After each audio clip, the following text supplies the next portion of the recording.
Hello दोस्तों, आप सभी का हमारे यूट्यूब चैनल पर स्वागत है। दोस्तों, आज की वीडियो हम बात करें जो आपका बजट पेश किया गया है 1 फरवरी को, उससे संबंधित आपके टॉप 30 क्वेश्चन देखेंगे इस वीडियो में, ठीक है, जो कि आपके आने वाले एग्जामों के लिए इंपॉर्टेंट रहेंगे। तो चलिए शुरू करते हैं आज की वीडियो। दोस्तों, पहला क्वेश्चन है आपका कि भारतीय संविधान के किस अनुच्छेद के तहत बजट आपका पेश किया जाता है। तो ऑप्शन है आर्टिकल 110, आर्टिकल 111, आर्टिकल 112 या आपका आर्टिकल 115। तो दोस्तों, जो बजट पेश किया जाता है वो आपका आर्टिकल 112 के तहत किया जाता है, ठीक है। और दोस्तों, यहाँ पे आपको एक चीज़ ध्यान रखनी है कि भारतीय संविधान में कहीं भी आपका बजट शब्द का प्रयोग नहीं किया गया है, कहीं भी, ठीक है। और जो आपका आर्टिकल 112 में किया जाता है वो किया जाता है आपका वार्षिक वित्तीय विवरण के रूप में, ठीक है। ये चीज़ आपको ध्यान रखनी है, क्योंकि आपके एग्जाम पूछा जाता है कि बजट शब्द आपका कौन मतलब कितनी बार प्रयोग किया गया है भारतीय संविधान में, तो आपको लगाना है 0, ठीक है। और दोस्तों, जो बजट की पेश करने की तारीख जो तय की जाती है वो की जाती है आपकी राष्ट्रपति द्वारा, ठीक है। राष्ट्रपति जो उसकी बजट की तारीख तय करता है आपकी। और बात करें दोस्तों, बजट जो आपका सबसे पहले वो आपका लोकसभा में पेश किया जाता है, ठीक है। और कौन पेश करता है, वो आपका भारत का वित्त मंत्री पेश करता है। और दोस्तों, एक चीज़ आपको ध्यान रखनी है कि 1955 से, ठीक है, जो आपका बजट है वो आपका हिंदी में भी तैयार किया जाता है। और पहले केवल आपका इंग्लिश में तैयार किया जाता था, लेकिन 1955-56 से आपका हिंदी में भी तैयार किया जाता है। तो ये पॉइंट आपको यहाँ पर ध्यान रखने हैं, ठीक है। और इस समय वित्त मंत्री कौन है जो बजट पेश किया, वो आपकी निर्मला सीतारमण। अगला क्वेश्चन है आपका कि स्वतंत्र भारत का पहला बजट किसके द्वारा पेश किया गया था।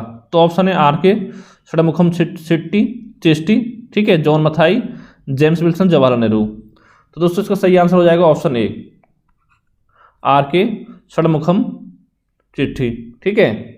इन्होंने दोस्तों बजट पेश किया था, वो किया था आपका 26 नवंबर 1947 को, ठीक है। यानी स्वतंत्र भारत का जो पहला बजट था वो आपका इन्हीं के द्वारा पेश किया गया था। और दोस्तों, एक चीज़ तो ध्यान रखनी है कि इन्होंने ही आपका सबसे पहले अंतरिम शब्द का प्रयोग किया था। तो देखा होगा आपका मतलब कम समय के लिए जो बजट आपका पेश किया जाता है वो आपका अंतरिम बजट होता है, ठीक है। जैसे मान लीजिए आपका फरवरी में पेश किया और आपका मई में चुनाव होने वाला है, तो वो जो बजट होगा वो आपका अंतरिम बजट होगा, ठीक है। इसका प्रयोग सबसे पहले इन्होंने किया था, वो कब किया था, 1948-49 के बजट में, ठीक है। और बात करें जॉन मथाई की, तो दोस्तों ये थे आपके गणतंत्र भारत का पहला जो बजट पेश किया वो आपका जॉन मथाई ने किया था, भारत का पहला बजट। और कब किया था, ये किया दोस्तों आपका 28 फरवरी 1950 को, ठीक है। और बात करें जेम्स विल्सन की, तो भारत में पहला बजट पेश किया था वो किया था जेम्स विल्सन ने, पहला बजट, ठीक है। आपको ध्यान रखना, एग्जाम पूछ सकता है। और कब किया था, ये किया था आपका 18 फरवरी 1860। आपके पास सन याद रखना है कि 1860 में किया था, ठीक है, जेम्स विल्सन ने। आगे चलते हैं कि केंद्र सरकार के वित्तीय वर्ष की गणना की जाती है 1 अप्रैल से लेकर 31 मार्च तक, 1 मई से 30 अप्रैल तक, 1 जून से 30 मई, या आपका 1 जुलाई से 30 जून तक। तो दोस्तों, इसमें जो इसका आंसर है वो आपका हो जाएगा 1 अप्रैल से 31 मार्च तक, ठीक है। यानी जो केंद्र सरकार वित्तीय वर्ष होता है वो आपका होता है 1 अप्रैल से 31 मार्च तक। और दोस्तों, कब से स्टार्ट हुआ, ये आपका स्टार्ट हुआ था 1867 से,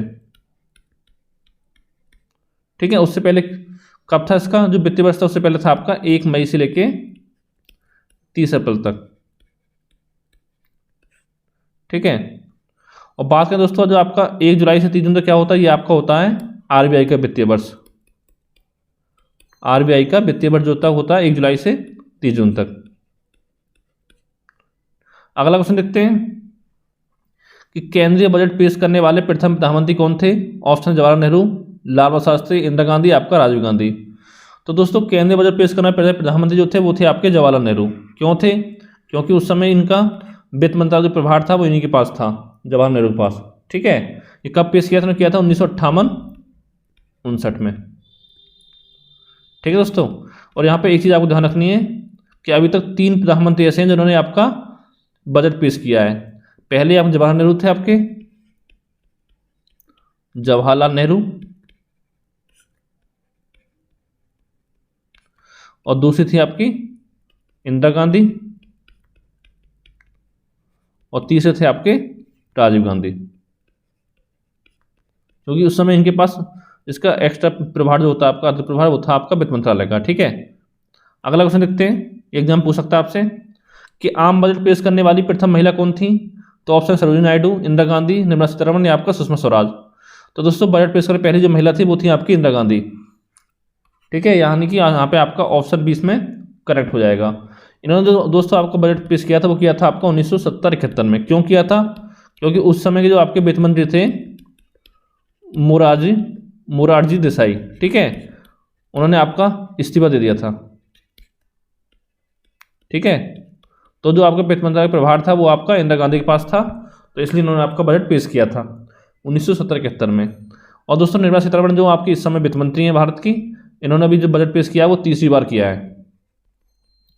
ठीक है, अगला क्वेश्चन है कि सबसे अधिक बार बजट पेश करने वाले व्यक्ति कौन हैं। तो ऑप्शन है मोरारजी देसाई, प्रणब मुखर्जी, पी चिदम्बरम या आपका जॉन मैथाई। तो दोस्तों सबसे ज़्यादा बार जो बजट पेश किया वो किया आपका मोरारजी देसाई ने। ठीक है, ये चीज़ आपको ध्यान रखिए, इन्होंने आपका 10 बार बजट पेश किया है, 10 बार अभी तक, और 2 बार जो किया उसमें आपका 10 में से 2 बार किया है अंतरिम बजट। ठीक है, और दोस्तों एक चीज़ आपको यहाँ पर ध्यान रखनी है, ये आपके पहले गैर कांग्रेसी प्रधानमंत्री थे, गैर कांग्रेस की पीएम। ठीक है, और ये आपके सबसे अधिक उम्र के पीएम भी थे। ये भी क्वेश्चन आपके एग्जाम पूछा जा सकता है, सबसे अधिक उम्र के पीएम। और दोस्तों सबसे कम उम्र के पीएम कौन बने थे? वो थे आपके राजीव गांधी। ठीक है, इतना आपका हो गया। और दोस्तों इनके बारे में एक पॉइंट आप ध्यान रखना है कि अपने जन्मदिन पर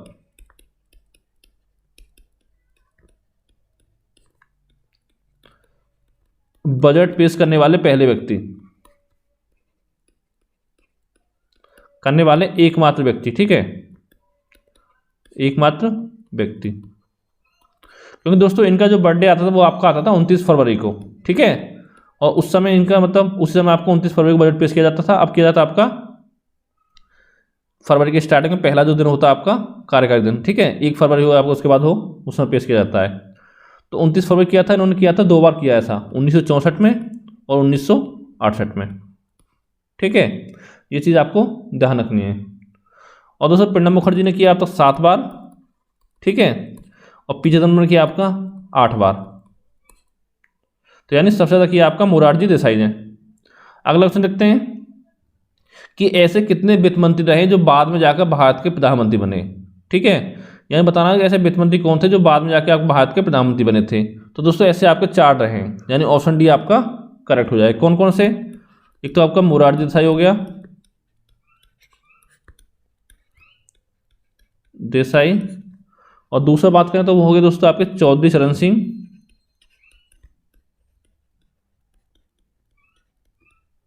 ठीक है, और तीसरे थे आपके बीपी सिंह, और दोस्तों चौथे थे आपके मनमोहन सिंह।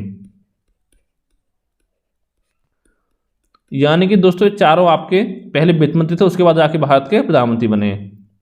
अगला क्वेश्चन देखते हैं कि ऐसे कितने वित्त मंत्री हैं जो बाद में जाकर भारत के राष्ट्रपति बने। तो दोस्तों ऐसे थे आपके 2 व्यक्ति, यानी ऑप्शन बी आपका करेक्ट हुआ है। कौन कौन से? पहले थे दोस्तों आपके आर वेंकटरमन, जो पहले वित्त मंत्री थे, उसके बाद जाके भारत के राष्ट्रपति बने, और दूसरे थे आपके Pranab Mukherjee.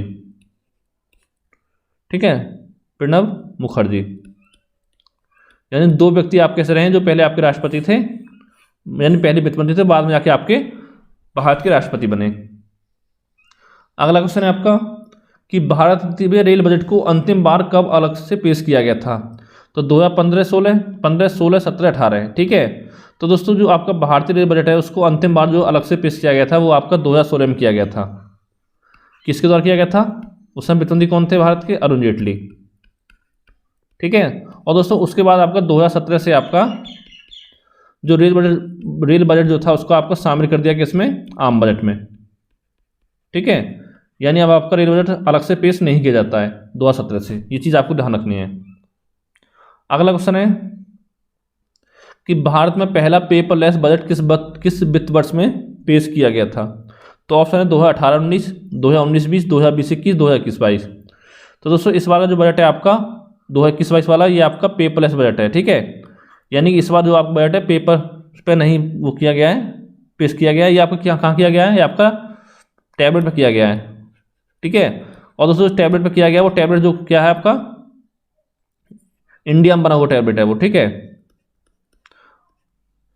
Make in India, ये टैबलेट से पेश किया गया। इससे पहले दोस्तों क्या होता था आपका, ये जो चमड़े का थैला होता था उसमें आपको बजट पेश किया जाता था, लेकिन जो आपकी इस समय वित्त मंत्री निर्मला सीतारमण, उन्होंने क्या किया आपका कि लाल कपड़े में, ठीक है, बजट पेश किया आपका, जब किया था पहले, मतलब जो आपका बजट है वो आपका लाल कपड़े में बना होता है। और लेकिन इस बार जो किया गया था वो आपका टैबलेट से किया गया है, ठीक है, यानी पेपरलेस बजट। और टैबलेट जो था वो आपका मेक इन इंडिया प्रोडक्ट से बना हुआ है। और दोस्तों एक चीज़ आपको ध्यान रखनी है कि डिजिटल बजट पेश करने वाला पहला राज्य कौन सा है,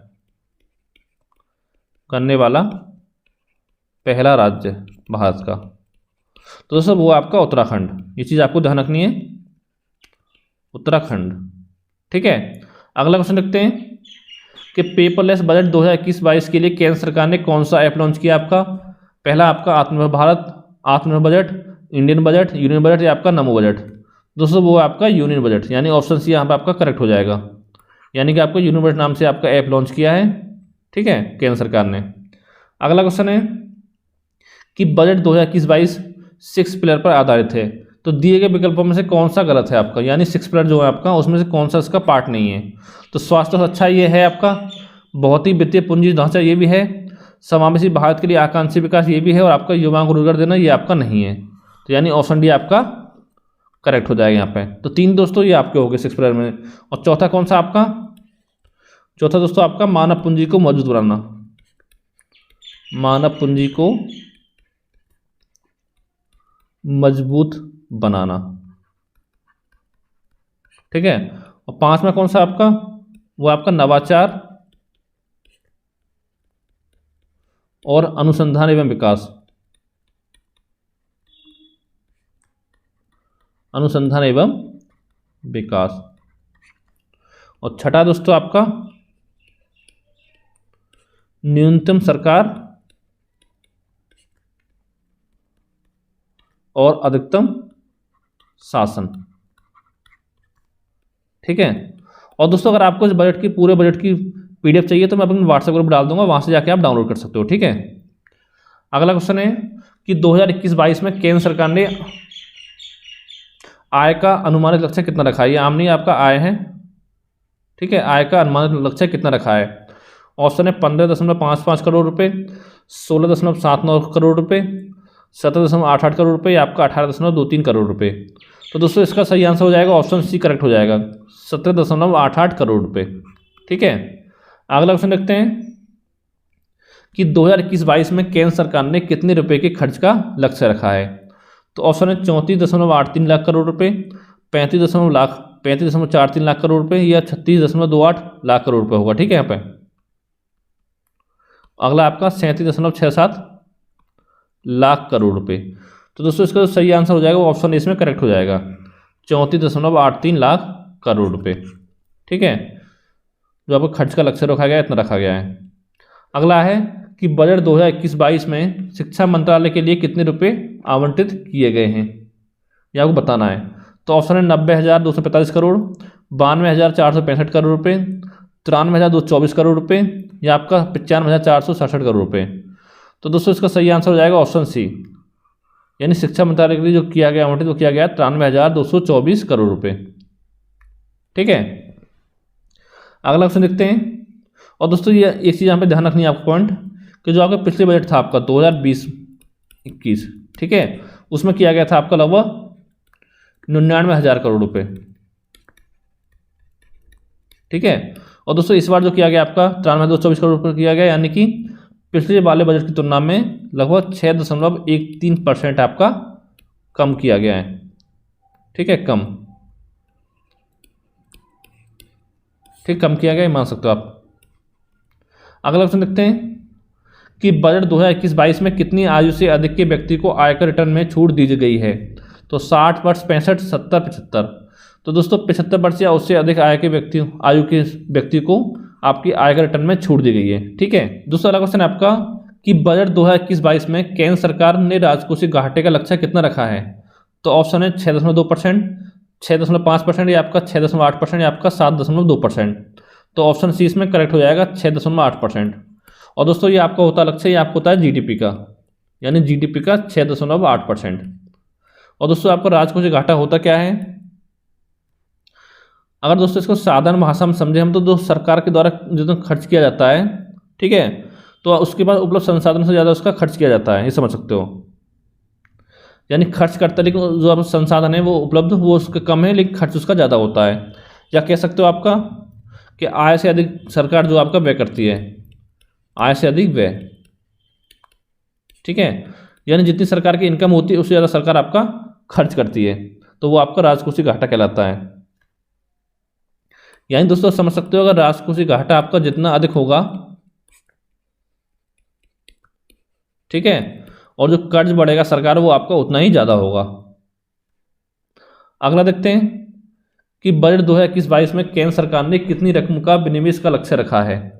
तो ऑप्शन है 1.5 लाख करोड़ रुपए, 1.65 लाख करोड़ रुपए, 1.75 लाख करोड़ रुपए, आपका 1.85 लाख करोड़ रुपए। तो दोस्तों इसमें ऑप्शन सी आपका करेक्ट हो जाएगा 1.75 लाख करोड़ रुपए। ठीक है। अगला ऑप्शन देखते हैं कि बजट 2020-21 में किस मंत्रालय के लिए सर्वाधिक रुपए आवंटित किए गए हैं? तो ऑप्शन है शिक्षा मंत्रालय, स्वास्थ्य मंत्रालय, रेलवे मंत्रालय, आपका रक्षा मंत्रालय। तो दोस्तों सबसे ज़्यादा पैसे आवंटित किए गए वो किए गए आपके रक्षा मंत्रालय के लिए। ऑप्शन डी आपका करेक्ट हो जाएगा। कितने किए गए दोस्तों? लगभग किए गए आपके 4.78 लाख करोड़ रुपए। ठीक है। और बात करें 2020-21 में कितना किया गया था? सॉरी 2020-21 में, ये दोस्तों आपका 21-22 हो गया, यहाँ पे गलती से हो गया 2021-22 में। ठीक है। और दोस्तों 2020-21 में कितना किया गया था खर्चा आपका? वो किया गया था लगभग 4.71 लाख करोड़ रुपए। ठीक है। अगला क्वेश्चन देखते हैं कि बजट 2021-22 में रेलवे मंत्रालय के लिए कितने रुपए आवंटित किए गए हैं? तो ऑप्शन दोस्तों 1.1 लाख करोड़ रुपए, 2.1 लाख करोड़ रुपए, 2.7 लाख करोड़ रुपए, आपका 3.2 लाख करोड़ रुपए।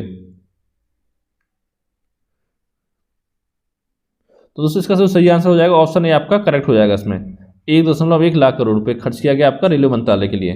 ठीक है।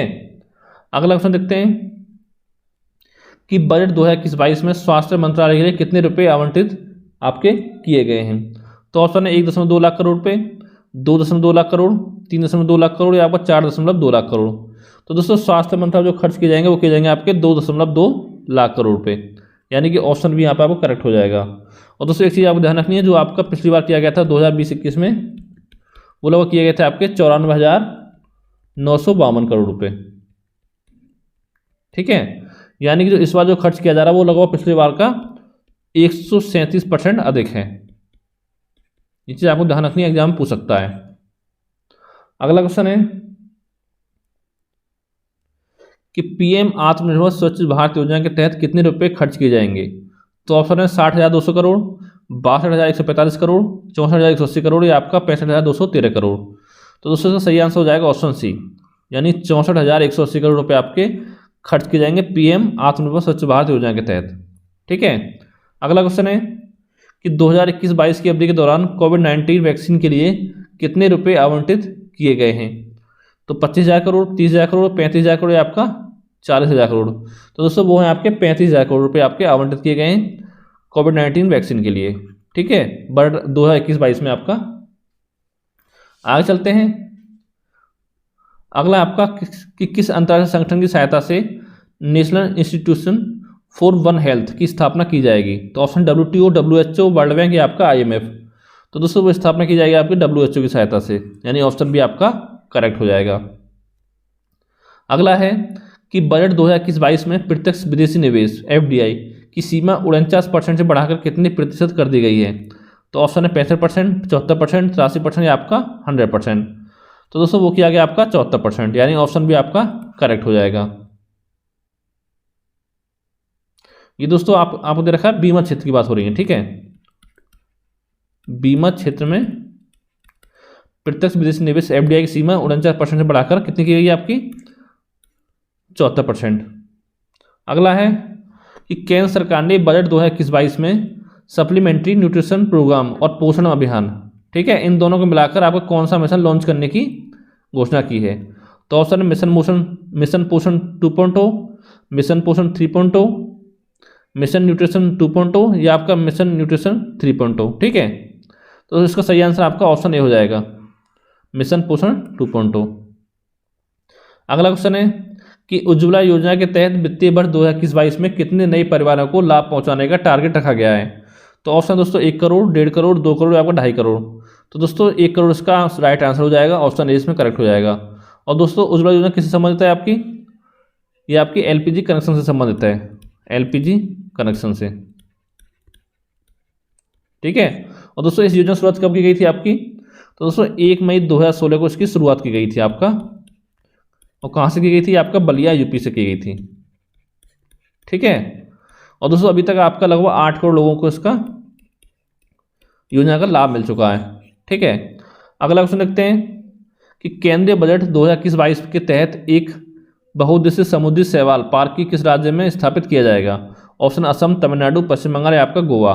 तो दोस्तों का सही जो आंसर होगा वो ऑप्शन बी सही हो जाएगा, तमिलनाडु, ठीक है। अगला क्वेश्चन है कि बजट 2021-22 में पहली डिजिटल जनगणना के लिए कितने रुपए आवंटित किए गए हैं। ऑप्शन है 3,256 करोड़, 3,482 करोड़, 3,679 करोड़ या आपका 3,768 करोड़।